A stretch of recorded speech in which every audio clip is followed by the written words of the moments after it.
Hey everyone, welcome back. Is Poppo live freezing on its loading screen and never actually reaching the live stream rooms? Here's the fix.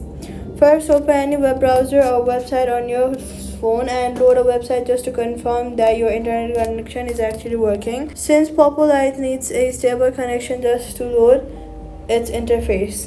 Then go to your settings and toggle airplane mode on for about 15 seconds. Then, after 15 seconds, turn airplane mode back off. This fully resets your connection and clears stalled session. Force close the app completely from your recent apps and reopen it fresh on that reset connection. If it's still stuck, then go to your settings once again, go to General, go to iPhone Storage, find Poppo Live through the list of apps, tap on it and then tap Offload app. After offloading the app, go to your app store, search for the app, Poppo app, and then tap on it and tap Get to reinstall it completely fresh. This alone resolves a large share of loading and stability issues and reinstall it fresh from the app store. So all you've got to do is confirm your connection reset with airplane mode, force close and reopen, then offload and reinstall if it proceeds, and then Poppo Live loads normally, and that's it. Subscribe.